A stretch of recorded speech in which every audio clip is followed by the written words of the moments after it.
말씀 제목 따라해 보겠습니다. 이 세상을 떠나기 위한 마지막 준비는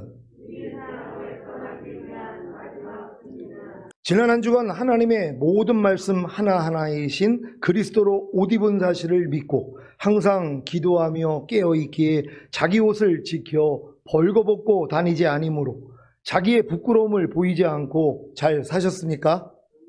그렇다면 여러분은 주님이 도적같이 오실 때 첫 열매로 휴거되는 복을 받을 것입니다.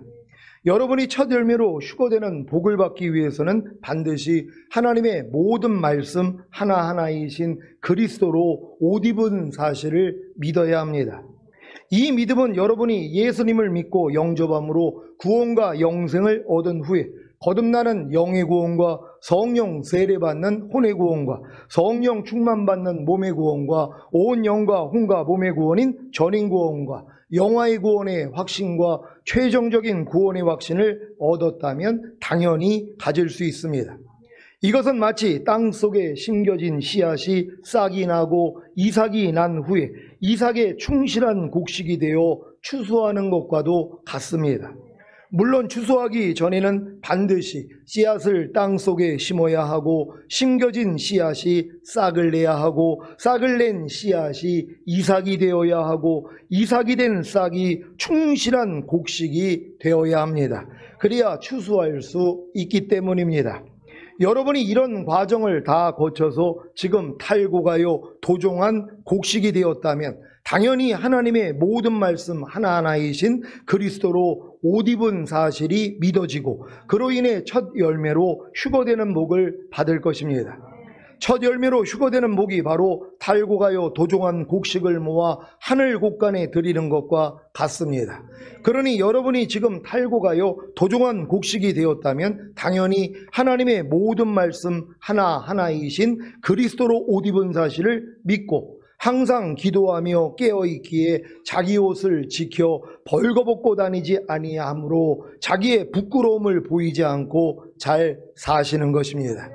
여러분은 지금 탈고 가요 도종한 곡식이 되었기에 당연히 하나님의 모든 말씀 하나하나이신 그리스도로 옷 입은 사실을 믿습니까?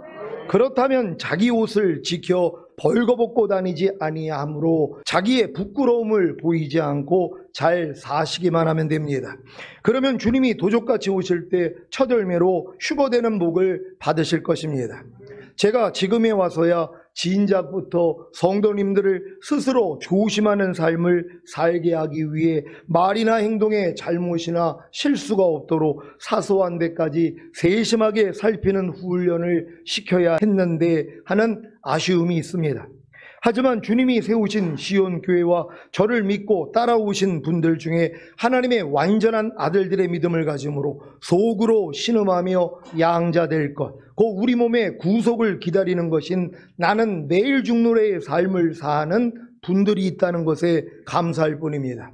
이분들은 자신이 하나님의 모든 말씀 하나하나이신 그리스도로 옷 입은 사실을 믿고 항상 기도하며 깨어있기에 자기 옷을 지켜 벌거벗고 다니지 아니하므로 자기의 부끄러움을 보이지 않게 하는 스스로 조심하는 삶을 살고자 노력할 것입니다.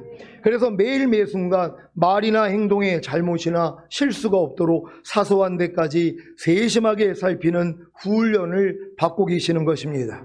이분들의 소망이 무엇일까요? 하루속히 주님이 공중으로 강림하시어 자기의 죽을 몸을 신령한 몸으로 변화시켜 어린 양의 혼인잔치에 들어가 주님과 완전히 하나가 되는 게 소망이 아니겠습니까? 결혼 후 임신의 기쁨을 맛본 새색시가 점점 만삭이 되면서 평소에 하던 일들과 출산 후에 아기를 맞이할 준비를 다 끝낸 후에 가진통과 진진통을 겪을 때 해야 하는 일이 무엇입니까? 산부인과에 가는 것입니다. 거기서 대기하다가 수술대에 올라가 해산의 수고만 하면 아기의 탄생을 맛보는 것입니다. 저는 거듭난 후부터 지금까지 했던 모든 신앙생활을 마치고 이제 수술대 위에 있는 산모와 같이 어떠한 분주함도 없이 그저 공중으로 오실 주님만 기다리고 있습니다. 그래서 매일 매순간 해산의 고통과 같은 죽음을 경험하고 사는 것입니다. 어느 누가 해산의 수고를 위해 수술대 위에 누워있는 새색시에게 왜 거기 누워만 있냐? 할 일이 얼마나 많고 준비할 일이 얼마나 많은데 거기 누워서 시간을 허비하느냐고 비난할 수 있겠습니까? 만약에 임신 5개월째에 수술대 위에 누워 있다면 그런 비난을 받아도 되지만 만삭에 진진통이 와서 수술대 위에 누워 있는 새색시에게 누가 돌을 던지겠습니까? 가끔 제게도 아니 목사님, 주님이 오시기 전에 더 많은 사람을 전도해서 구원해야지 자기만 구원받으려고 주님이 빨리 오시기를 원하면 되겠습니까? 하는 분들이 있었습니다. 결혼식을 앞둔 신부가 결혼식을 준비하기 위해 얼마나 분주한 시간을 보냅니까? 양가 부모 상견례를 시작으로 결혼식 날짜 잡고 예식장 예약하고 신혼여행 예약, 스튜디오, 드레스, 메이크업 준비하고 예복, 한복 준비하고 신혼집 계약, 가전, 가구 준비, 청첩장 및 식전 영상, 사진 셀렉 등 결혼식까지 굉장히 바쁩니다. 이 과정을 다 마치고 결혼식 당일에 마지막으로 헤어, 메이크업하고 드레스 입은 후에 결혼식장에 들어가 신부 대기실에 앉은 신부가 하는 일이 무엇입니까? 신랑 입장 후에 신부 입장 소리만을 기다리고 있는 것입니다. 여러분은 지금 주님과 결혼하기 위해 어떤 준비를 하고 계십니까? 최소한 5년과 혼과 몸의 구원인 전인 구원을 얻은 후에 하나님의 모든 말씀 하나하나이신 그리스도로 옷 입은 사실을 믿고 항상 기도하며 깨어있기에 자기 옷을 지켜 벌거벗고 다니지 아니하므로 자기의 부끄러움을 보이지 않고 계셔야 하지 않겠습니까? 만삭에 진진통이 와서 수술대 위에 누워있는 새색시나 결혼식 당일에 마지막으로 헤어 메이크업하고 드레스 입은 후에 결혼식장에 들어가 신부 대기실에 앉은 신부가 같다는 것을 아시겠습니까? 깨어있는 자들에게 도적같이 오시지 않는 주님을 만나기 위해 해산의 수고를 하고 공중으로 강림하시는 신랑 되신 주님을 맞이하기 위해 신부단장을 잘하시기를 바랍니다. 이 일을 위해 우리 인생에 주님이 10가지 재앙을 허락하시는 사실을 아십니까? 애굽에서 노예로 살던 이스라엘을 출애굽시키시기 위해 10가지 재앙을 허락하신 것과 같이 저와 여러분을 육체와 세상과 자아와 죄와 사탄을 떠나 휴거되게 하시기 위해 10가지 재앙을 허락하셨습니다. 결국 저와 여러분의 인생에 10가지 재앙이 다 임해야 비로소 육체와 세상과 자아와 죄와 사탄을 떠나 휴거되는 것입니다. 첫 번째 재앙이 무엇입니까? 바로 피해 재앙입니다. 출애굽기 7장 14절로 22절 말씀입니다. 제가 먼저 읽습니다. 여호와께서 모세에게 이르시되 바로의 마음이 완강하여 백성 보내기를 거절하는도다. 아침에 너는 바로에게로 가라. 그가 물로 나오리니 너는 하숫가에 서서 그를 맞으며 그 뱀 되었던 지팡이를 손에 잡고 그에게 이르기를 히브리 사람의 하나님 여호와께서 나를 왕에게 보내어 이르시되 내 백성을 보내라. 그들이 광야에서 나를 섬길 것이니라 하였으나 이제까지 내가 듣지 아니하도다. 여호와가 이같이 이르노니 내가 이로 인하여 나를 여호와인 줄 알리라 하셨느니라. 볼지어다 내가 내 손의 지팡이로 하수를 치면 그것이 피로 변하고 하수에 고기가 죽고 그 물에서는 악취가 나리니 애굽 사람들이 그 물 마시기를 싫어하리라 하라. 여호와께서 또 모세에게 이르시되 아론에게 명하기를 내 지팡이를 잡고 내 팔을 애굽의 물들과 하수들과 운하와 못과 모든 호수 위에 펴라 하라. 그것들이 피가 되리니 애굽 온 땅에와 나무 그릇에와 돌 그릇에 모두 피가 있으리라. 모세와 아론이 여호와의 명하신 대로 행하여 바로와 그 신하의 목전에서 지팡이를 들어 하수를 치니 그 물이 다 피로 변하고 하수에 고기가 죽고 그 물에서는 악취가 나니 애굽 사람들이 하수물을 마시지 못하며 애굽 온 땅에는 피가 있으나 다 같이 애굽 술객들도 자기 술법으로 그와 같이 행함으로 바로의 마음이 강팍하여 그들을 듣지 아니하니 여호와의 말씀과 같더라. 아멘. 피해 재앙이 무엇입니까? 애굽 사람을 풍요롭게 했던 물들이 피가 되어 하수에 고기가 죽고 마시지 못할 물이 되게 한 것입니다. 여러분은 여러분을 풍요롭게 했던 물들이 피가 되므로 하수의 고기가 죽고 그 물에서는 악취가 나서 그 물 마시기를 싫어한 경험이 있습니까? 제가 주님을 만나기 전에 세상에서 누렸던 것이 무엇인지 아십니까? 술과 담배와 환각제와 대마초와 마약과 친구들과 여자들과 나이트클럽과 룸카페였습니다. 이것이 제게는 저를 풍요롭게 했던 물들이었습니다. 그런데 갑자기 이 모든 것들이 실증이 나서 결국에는 자살을 결심하게 된 것입니다. 그것도 아버님이 돌아가신 그 날짜의 말입니다. 이것이 제게는 첫 번째 재앙인 피의 재앙이었습니다. 제가 즐기고 누렸던 모든 것이 하나님이 보시기에는 다 사망인 것을 이때 알았습니다. 다행히 저는 이 첫 번째 재앙인 피의 재앙을 통해 살아계신 하나님을 만났습니다. 그래서 거듭난 것입니다. 두 번째 재앙이 무엇입니까? 바로 개구리 재앙입니다. 출애굽기 8장 1절로 4절입니다. 제가 먼저 읽습니다. 여호와께서 모세에게 이르시되 너는 바로에게 가서 그에게 이르기를 여호와의 말씀에 내 백성을 보내라. 그들이 나를 섬길 것이니라. 내가 만일 보내기를 거절하면 내가 개구리로 너의 온 지경을 칠지라. 개구리가 하수에서 무수히 생기고 올라와서 내 궁예와 내 침실에와 내 침상 위에와 내 신하의 집에와 내 백성에게와 내 화덕에와 내 떡반죽 그릇에 들어갈지며 개구리가 내게와 내 백성에게와 내 모든 신하에게 오르리라 하셨다 하라. 아멘.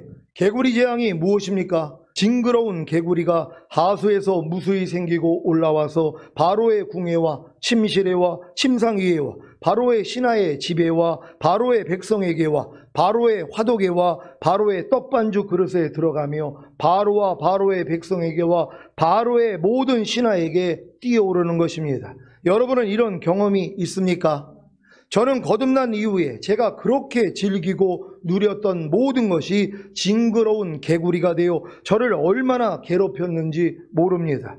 술과 담배와 환각제와 대마초와 마약과 친구들과 여자들과 나이트클럽과 룸카페가 제게 평안을 주는 것이 아니라 도리어 저를 괴롭게 하는 개구리인 것을 알았습니다. 이것이 제게는 두 번째 재앙인 개구리 재앙이었습니다. 저는 이 두 번째 재앙인 개구리 재앙을 통해 제 옛사람이 예수님과 함께 이미 죽은 사실을 알았습니다. 그래서 그때까지 즐기고 누렸던 모든 것을 다 끄는 것입니다. 세 번째 재앙이 무엇입니까? 바로 이의 재앙입니다. 출애굽기 8장 16절로 19절입니다. 제가 먼저 읽습니다. 여호와께서 모세에게 이르시되 아론에게 명하기를 내 지팡이를 들어 땅에 티끌을 치라 하라. 그것이 애굽 온 땅에서 이가 되리라. 그들이 그대로 행할세. 아론이 지팡이를 잡고 손을 들어 땅에 티끌을 치매 애굽 온 땅의 티끌이 다 이가 되어 사람과 생축에게 오르니. 술객들이 자기 술법으로 이같이 행하여 이를 내려 하였으나 못하였고 이는 사람과 생축에게 있은지라. 술객이 바로에게 고하되 이는 하나님의 권능이니이다 하나 바로의 마음이 강팍해 되어 그들을 듣지 아니하였으니 여호와의 말씀과 같더라. 아멘. 이의 재앙이 무엇입니까? 땅에 티끌을 치니 그것이 애굽 온 땅에서 이가 되어 사람과 생축에게 오르는 것입니다. 여러분은 이런 경험이 있습니까? 땅의 티끌이 무엇입니까? 땅에서 시작된 작은 먼지들입니다. 즉 여러분 자신으로부터 시작된 모든 것입니다. 이것이 나중에 태산이 되기도 합니다. 그런데 이 땅의 티끌이 이가 되어 사람과 생축에 오르는 것입니다. 제가 거듭난 후에 제 옛사람이 예수님과 함께 이미 죽은 사실을 알고 옛사람을 죽이기 시작했는데 이 옛사람의 범위가 얼마나 많이 넓어진지 모릅니다. 제 생각과 감정과 의지와 양심과 여기서부터 나오는 제 모든 말과 제 모든 행동이 다 이가 되어 저와 제 주변에 있는 사람들을 특히 제 아내와 제 딸을 괴롭히고 성가시게 한 것입니다. 이것이 제게는 세 번째 재앙인 이의 재앙이었습니다. 네 번째 재앙이 무엇입니까? 바로 파리의 재앙입니다. 출애굽기 8장 20절로 22절입니다. 제가 먼저 읽습니다. 여호와께서 모세에게 이르시되 아침에 일찍이 일어나 바로 앞에 서라. 그가 물로 나오리니 그에게 이르기를 여호와의 말씀에 내 백성을 보내라. 그들이 나를 섬길 것이니라. 내가 만일 내 백성을 보내지 아니하면 내가 너와 내 신하와 내 백성과 내 집들에 파리떼를 보내리니 애굽 사람의 집집에 파리떼가 가득할 것이며 그들의 거하는 땅에도 그러하리라. 다 같이 그날에 내가 내 백성의 고하는 고센 땅을 구별하여 그곳에는 파리떼가 없게 하리니 이로 말미암아 나는 세상 중에 여호와인 줄을 내가 알게 될 것이라. 아멘. 파리의 재앙이 무엇입니까? 하나님이 바로와 바로의 신하와 바로의 백성과 바로의 집들에 파리떼를 보내셔서 애굽 사람의 집집과 그들이 고하는 땅에 파리떼가 가득하게 하시는 것입니다. 여러분은 이런 경험이 있습니까? 파리가 전염병을 옮긴다는 사실을 아십니까? 파리는 콜레라와 이질, 장팀푸스와 같은 전염병을 옮기는 대표적인 해충으로 꼽힙니다. 이런 파리들이 모든 곳에 가득하다는 것은 온갖 종류의 더럽고 악한 것들이 모든 곳에 가득하다는 것입니다. 저는 제 생각과 감정과 의지와 양심과 여기서부터 나오는 제 모든 말과 제 모든 행동이 다 이가 되어 저와 제 주변에 있는 사람들을, 특히 제 아내와 제 딸을 괴롭히고 성가시게 했을 뿐만이 아니라 제 생각과 감정과 의지와 양심과 여기서부터 나오는 제 모든 말과 제 모든 행동이 다 파리가 되어 제 주변을 더럽고 악하게 만들었습니다. 이것이 제게는 네 번째 재앙인 파리의 재앙이었습니다. 다섯 번째 재앙이 무엇입니까? 바로 악질의 재앙입니다. 출애굽기 9장 1절로 6절입니다. 제가 먼저 읽습니다. 여호와께서 모세에게 이르시되 바로에게 들어가서 그에게 이르라. 히브리 사람의 하나님 여호와께서 말씀하시기를 내 백성을 보내라. 그들이 나를 섬길 것이니라. 내가 만일 그들 보내기를 거절하고 억지로 잡아두면 여호와의 손이 들에 있는 내 생축 곧 말과 나귀와 약대와 우양에게 도하리니 심한 악질이 있을 것이며 여호와가 이스라엘의 생축과 애굽의 생축을 구별하리니 이스라엘 자손에 속한 것은 하나도 죽지 아니하리라 하셨다 하라 하시고 여호와께서 기한을 정하여 가라사대 여호와가 내일 이 땅에서 이 일을 행하리라 하시더니 이튿날에 여호와께서 이 일을 행하시니 애굽의 모든 생축은 죽었으나 이스라엘 자손의 생축은 하나도 죽지 아니한지라. 아멘. 악질의 재앙이 무엇입니까? 여호와의 손이 들에 있는 바로의 생축 곧 말과 나귀와 약대와 우양에게 더해 심한 악질이 있게 하여 애굽의 모든 생축을 죽이는 것입니다. 여러분은 이런 경험이 있습니까? 악질이 무엇입니까? 고치기 어려운 나쁜 병인 전염병입니다. 이 전염병이 바로의 생축 곧 말과 나귀와 약대와 우양에게 더해 죽게 만든 것입니다. 성경에는 짐승 이야기가 많은데 정한 짐승과 부정한 짐승으로 나눕니다. 소와 양과 염소는 정한 짐승이고 돼지와 나귀와 낙타와 말은 부정한 짐승입니다. 여기서 바로의 생축 곧 말과 나귀와 약대는 부정한 짐승을, 우양은 정한 짐승을 말합니다. 하지만 이 모든 것이 다 바로의 생축입니다. 그래서 악질이 임하는 것입니다. 여러분 안에도 부정한 것과 정한 것이 있지 않습니까? 여러분의 생각과 감정과 의지와 양심과 여기서부터 나오는 말과 행동에도 부정한 것과 정한 것이 있지 않습니까? 그런데 이 모든 것이 다 바로에게, 즉 사탄에게 속한 것입니다. 인정하십니까? 로마서 7장 18절입니다. 다 같이 읽습니다. 시작. 내 속 곧 내 육신에 선한 것이 고하지 아니하는 줄을 아노니 원함은 내게 있으나 선을 행하는 것은 없노라. 아멘. 저는 제 생각과 감정과 의지와 양심과 여기서부터 나오는 제 모든 말과 제 모든 행동이 다 바로에게, 즉 사탄에게 속한 것을 알았습니다. 그래서 악질의 재앙을 통해 이 모든 것이 죽었습니다. 이것이 제게는 다섯 번째 재앙인 악질의 재앙이었습니다. 여러분도 여러분 자신에게 나오는 모든 것이 다 바로에게 속했다는 걸 여러분 깨닫고 계십니까? 내 육신 안에 선이 하나도 없음을 깨달았다고 사도 바울이 고백을 해요. 많은 사람들은 자기 육신 안에 그래도 선한 것이 있다고 생각을 해요. 여지껏 내가 거듭나서 많은 걸 배웠고 주님의 마음으로 내가 행한 게 많으니까 그건 정한 거 아닙니까? 근데 사도 바울은 뭐예요? 아니라는 것이란 말이에요. 우리는 이걸 인정해야 되는 것이에요. 그러니까 여러분 안에 있는 모든 것은 바로 바로에게, 곧 사탄 사탄에게 속했다는 것을 인정해야 되는 것이란 말이에요. 그래서 이 모든 것이 뭐예요? 다 죽어야 되는 것이란 말이에요. 그러니까 여러분 안에서 나오는 선까지도 죽여야 되는 것이란 말이에요. 왜냐하면 여러분 안에서 나오는 선이 여러분 마음 안에서 나오는 것이란 말이에요. 선악을 알게 하는 나무의 실과라는 것은 스스로 악만 행하는 것이 선악과가 아니란 말이에요. 스스로 선을 행하는 것도 선악과라는 것이, 스스로 선을 행하는 사람들이 얼마나 많이 있습니까? 교회 나오지 않으면서도 착하게 사는 사람 얼마나 많이 있어요. 나는 너희 교회 다니는 사람보다도 나는 바르게 살아, 나는 착하게 살아, 그러니까 나는 죽으면 극락 갈 거야, 이런 생각을 하고 있다는 것이란 말이에요. 근데 그 선까지도 뭐예요? 다 사탄에 속했다는 걸 알아야 된단 말이에요. 그러니까 이 선함도 내려놓고 하나님만 의지하는 거 아닙니까? 지금 내가 스스로 염려하지 않으려고 하는 사람들이 얼마나 많이 있어요. 스스로 불평하지 않으려고, 스스로 하나님의 말씀대로 순종하려고 얼마나 많은 사람이 노력을 합니까? 그걸 가지고 칭찬하는 거 아닙니까? 야, 저 사람은 진짜 하나님을 사랑하니까 하나님 뜻대로 살려고 저렇게 노력을 하지. 근데 하나님이 보실 때는 뭐예요? 네 의라는 것이란 말이에요.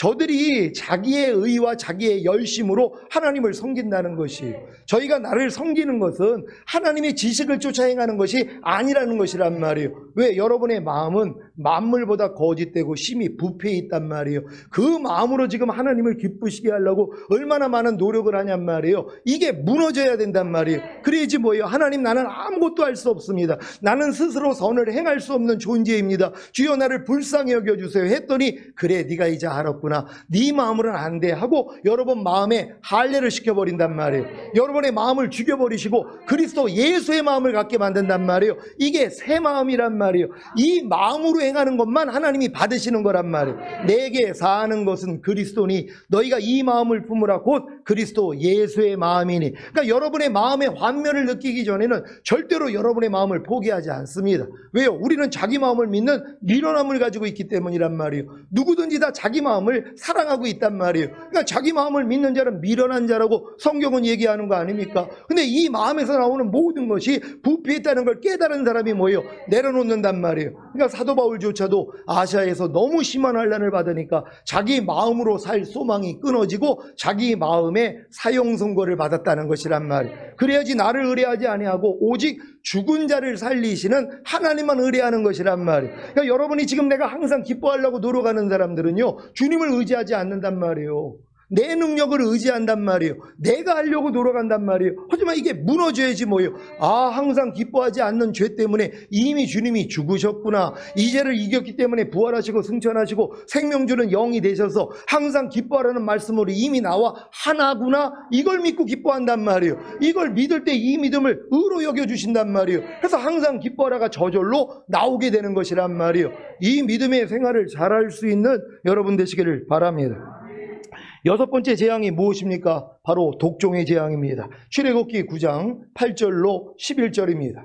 제가 먼저 읽습니다. 여호와께서 모세와 아론에게 이르시되 너희는 풀무의 재 두 움큼을 가지고 모세가 바로의 목전에서 하늘을 향하여 날리라. 그 재가 애굽 온 땅에 티끌이 되어 애굽 온 땅의 사람과 짐승에게 붙어서 독종이 발하리라.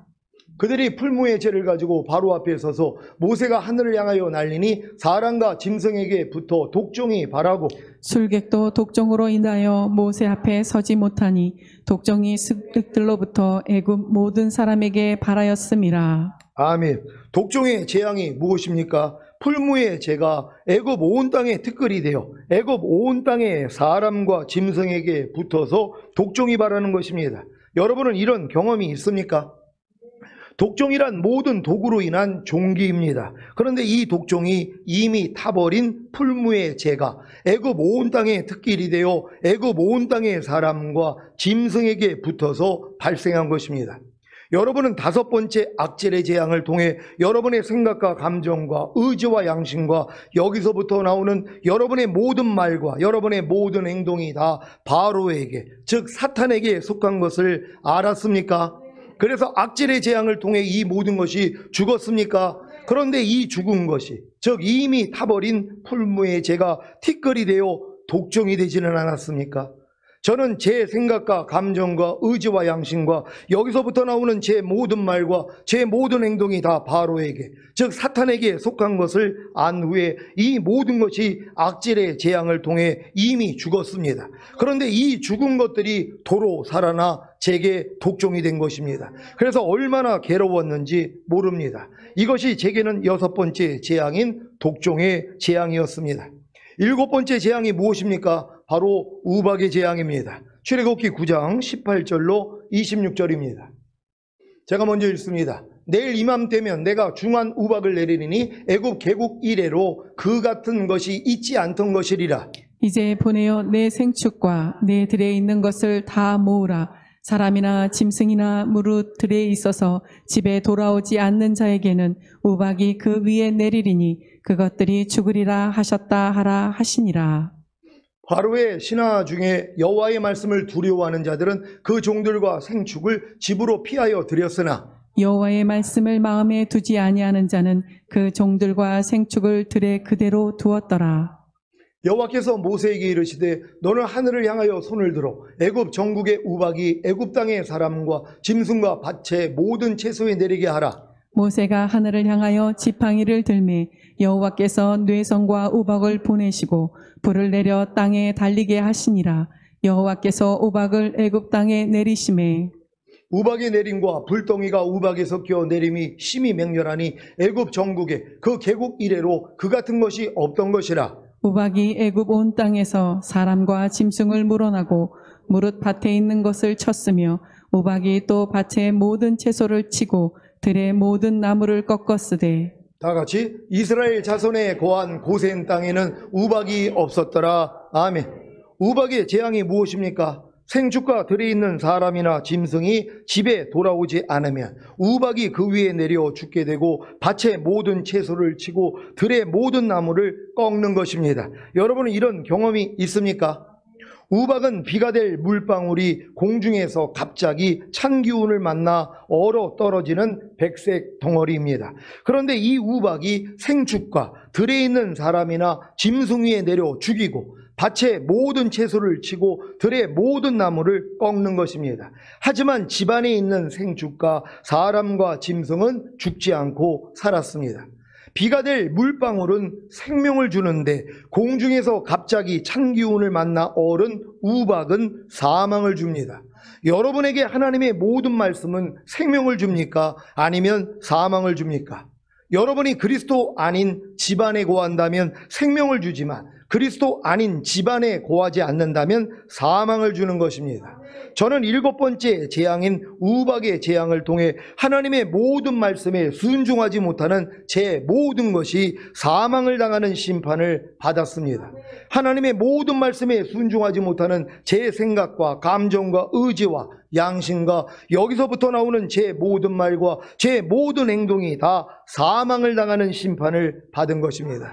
그래서 얼마나 괴로웠는지 모릅니다. 물론 그리스도 아닌 집안에 거하는, 즉 말씀에 순종하는 부분은 죽지 않고 살았습니다. 이것이 제게는 7번째 재앙인 우박의 재앙이었습니다. 8번째 재앙이 무엇입니까? 바로 메뚜기 재앙입니다. 출애굽기 10장 12절로 15절입니다. 제가 먼저 읽습니다. 여호와께서 모세에게 이르시되 내 손을 애굽 땅 위에 들어 메뚜기로 애굽 땅에 올라와서 우박에 상하지 아니한 밭의 모든 채소를 먹게 하라.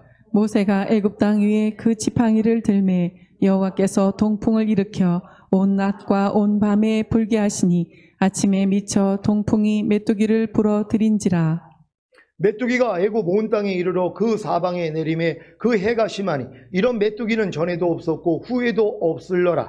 메뚜기가 온 지변에 덮여 나름에 땅이 어둡게 되었고 메뚜기가 우박에 상하지 아니한 밭의 채소와 나무 열매를 다 먹었으므로 애굽 전경에 나무나 밭의 채소나 푸른 것은 남지 아니하였더라. 아멘. 메뚜기의 재앙이 무엇입니까? 메뚜기가 우박에 상하지 아니한 밭의 채소와 나무 열매를 다 먹음으로 애굽 전경에 나무나 밭의 채소나 푸른 것은 남지 않은 것입니다. 여러분은 이런 경험이 있습니까?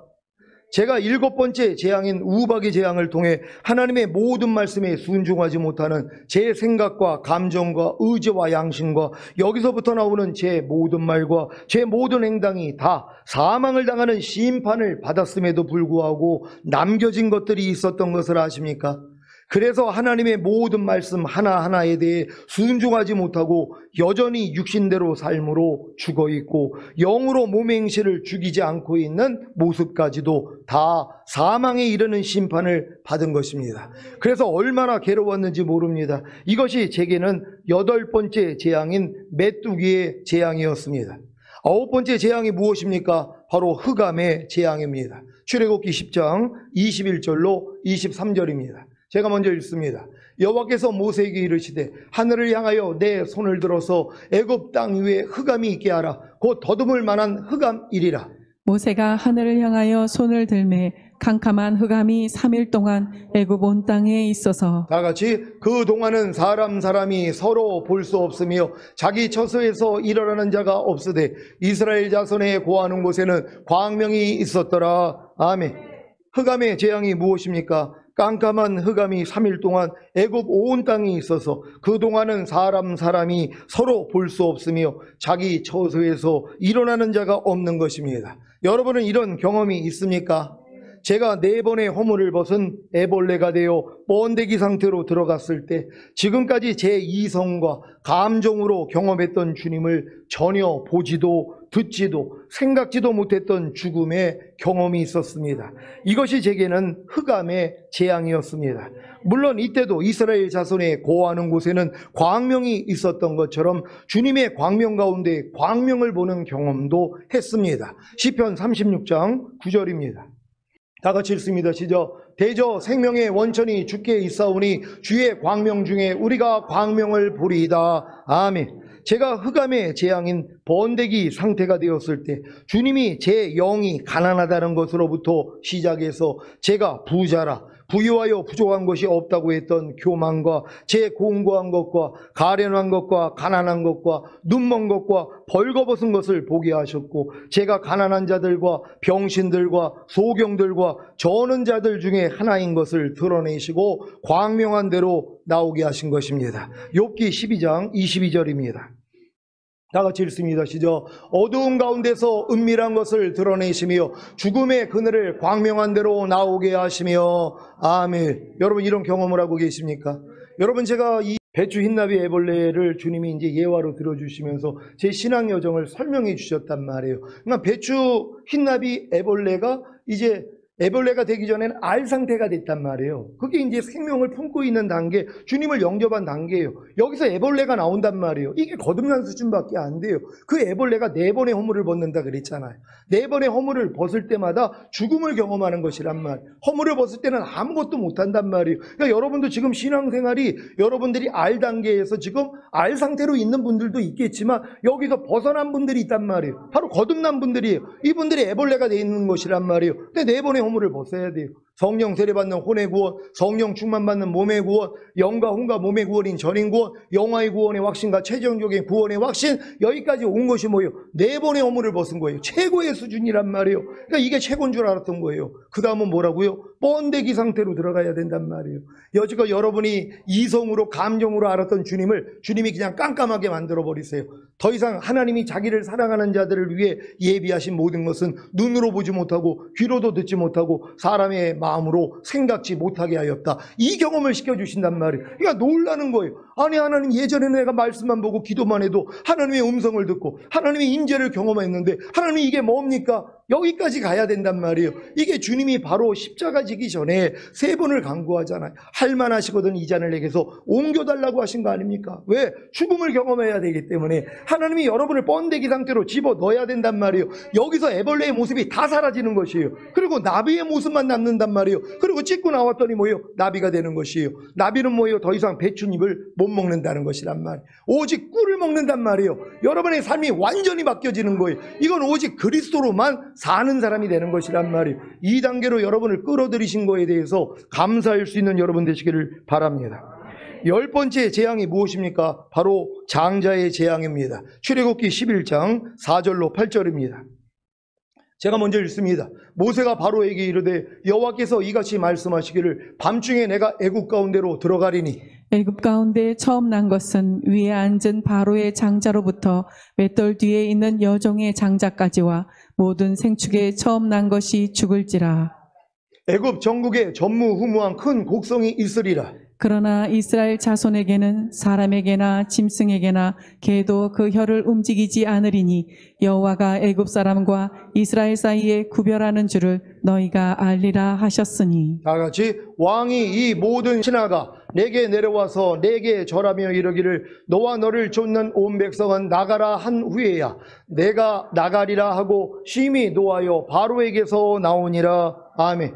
장자의 재앙이 무엇입니까? 애국 가운데 처음 난 것은 위에 앉은 바로의 장자로부터 맷돌 뒤에 있는 여종의 장자까지와 모든 생축에 처음 난 것이 죽는 것입니다. 여러분은 이런 경험이 있습니까? 저는 제가 태어나서부터 가진 제 생명과 본성과 성격과 여기서부터 나오는 제 말과 행동인 제 삶이 죽는 경험을 했습니다. 진정으로 아끼고 사랑했던 제 자신이 죽은 것입니다. 이것이 제게는 10번째 재앙인 장자의 재앙이었습니다. 제가 이 10가지 재앙을 받은 후에 지금 하는 일이 무엇이겠습니까? 이 세상을 떠나기 위한 마지막 준비를 하고 있습니다. 출애굽기 12장 1절로 11절입니다. 제가 먼저 읽습니다. 여호와께서 애굽 땅에서 모세와 아론에게 일러 가라사대 이달로 너희에게 달의 시작 곧 해의 첫 달이 되게 하고 너희는 이스라엘 회중에게 고하여 이르라. 이달 열흘에 너희 매인이 어린 양을 취할지니 각 가족대로 그 식구를 위하여 어린 양을 취하되 그 어린 양에 대하여 식구가 너무 적으면 그 집의 이웃과 함께 수를 따라서 하나를 취하며 각 사람의 식량을 따라서 너희 어린 양을 계산할 것이며 너희 어린 양은 흠없고 1년 된 수컷으로 하되 양이나 염소 중에서 취하고 이달 14일까지 간직하였다가 해질 때에 이스라엘 회중이 그 양을 잡고 양을 먹을 집문 좌우 설주와 임방에 바르고 그 밤에 그 고기를 불에 구워 무교병과 쓴나물과 아울러 먹되 난로나 물에 삶아서나 먹지 말고 그 머리와 정강이와 내장을 다 불에 구워 먹고 아침까지 남겨두지 말며 아침까지 남은 것은 곧 소화하라. 다 같이 너희는 그것을 이렇게 먹을지니 허리에 띠를 띠고 발에 신을 신고 손에 지팡이를 잡고 급히 먹으라. 이것이 여호와의 유월절이니라. 아멘. 저는 지금 주님의 보혈 아래 보호받고 있으며 그리스도 안에 들어가 그 안에 거하며 지팡이를 잡은 채로 무교병과 쓴 나물과 어린 양을 불에 구워 먹고 있습니다. 이 일을 아침이 될 때까지, 즉 주님이 공중으로 강림하실 때까지 할 것입니다. 여러분도 지금 이러한 믿음으로 들어가신 분들이 계십니까? 이분들은 그냥 그리스도 안에 들어가서 그냥 어린 양을 불에 구워 먹는 성령의 감동으로 하나님의 말씀을 깨닫고 그 말씀대로 행동하는 것이란 말이에요. 그러면서 뭐예요? 무교병을 먹는 거예요. 죄 없는 삶을 산단 말이에요. 그러다가 혹 부족함이 드러나면 쓴 나무를 경험한단 말이에요. 여러분의 부족함을 다 보여주시잖아요. 주님이 지금 여러분의 그리스도가 되셔서 여러분 안에서 선지자와 제사장과 왕의 사역을 하고 계십니까? 하나님의 모든 말씀 하나하나가 그리스도란 말이에요. 이 그리스도가 바로 삼중직을 지금 하고 있어야 된단 말이에요. 여러분이 범사에 감사하지 않을 때마다 주님이 선지자로서 알려주신단 말이에요. 너 지금 뭐하니? 너 지금 범사에 감사 나랑 하나 된 거 아니니? 그러면 그대로 살아야지. 뭐하고 있는 거야? 알려주신단 말이에요. 알려주시니까 빨리 주님 앞에 가서 죄사함을 받았더니 그 말씀이 제사장이 되는 거 아닙니까? 그리고 그 죄를 멸하고 해방시켜준 걸 믿으니까 범사에 감사하지 않는 죄를 멸해버리는 왕을 경험하는 것이란 말이에요. 이걸 여러분들이 하고 있으면 되는 것이란 말이에요. 그리고 지금은 바로 하나님 말씀 가운데 합당하지 못한 것들이 나오면 여러분 안에 쓴 느낌을 주신단 말이에요. 이게 쓴 나물 먹는 거예요. 여러분이 지금 염려할 때 바로 마음이 쓴 나물을 먹는 것 같이 고통스럽지 않습니까? 옛날에는 즐거웠죠. 염려하는 게 즐겁고 불평하고 판단하고 정죄하고 항상 기뻐하지 않는 게, 범사에 감사하지 않는 게 여러분의 취미였었단 말이에요. 그걸 즐기고 살았단 말이에요. 근데 지금은 안 해요. 이렇게 살면 못 견딘단 말이에요. 왜냐하면 여러분은 이미 염치와 정절로서 자기를 단장했기 때문이란 말이에요. 그러니까 염치, 부끄러움이 생긴단 말이에요. 벌거벗고 깐난애기 때 다녔을 때는 부끄럽지 않았죠. 항상 기뻐하는 의의 옷을 입지 않아도 부끄럽지 않았죠. 범사에 감사라는 의의 옷, 그리스도로 옷 입지 않아도 안 부끄러웠단 말이에요. 왜? 깐난애기였으니까는요. 근데 지금은 뭐예요? 부끄럽단 말이에요. 염려하지 말라라는 그리스도로 옷 입지 않아도 지금 부끄럽지 않습니까? 근데 아직도 부끄럽지 않는 분들이 있단 말이에요. 내가 매일 염려하고 살아도, 불평하고 살아도, 남을 미워하고 판단하고 정죄하고 살아도 부끄러움조차 없단 말이에요. 왜? 깐난애기이기 때문이란 말이에요. 어서 이제 성장을 해서 뭐예요? 그리스도로 옷을 입어야지. 벗겨질 때마다 부끄러움을 느낀단 말이에요. 그러니까 빨리 주님 앞에 가서 다시 그 옷을 입는 거 아닙니까? 그래서 옷 입은 채로 주님을 만나야 돼요. 누가 벌거벗은 사람을 데리러 온다고 그래요? 여러분의 흰 세마포. 그래서 매일 빠는 거 아닙니까? 벗겨지면 뭐예요? 다시 입어야 되는 것이란 말이에요. 이렇게 살다가 주님 얼굴 볼 수 있는 여러분 되시기를 바랍니다. 오늘 선포된 말씀을 통해 10가지 재앙을 다 받고 그리스도와 완전히 하나가 된 상태로 이 세상을 떠나기 위한 마지막 준비를 하시다가 마지막 나팔에 순식간에 호련이 다 변화되어 휴거되시기를 예수 그리스도의 이름으로 축원합니다. 기도하겠습니다. 오늘 선포된 말씀을 통하여서 이번 주 중에 화요일, 수요일 날에 있을 나팔절을 맞이하여서 하나님이 이 말씀을 선포하게 하신 것이에요. 그 나팔절을 하나님이 기념하면서 이 말씀을 준비한 거예요. 그러니까 여러분들이 이 열재앙을 통해서 내 자신은 이제 완전히 없고 내게 사는 것은 그리스도니 하나님의 말씀으로 사는 존재가 되길 원합니다. 주여 한번 해주고 기도합니다.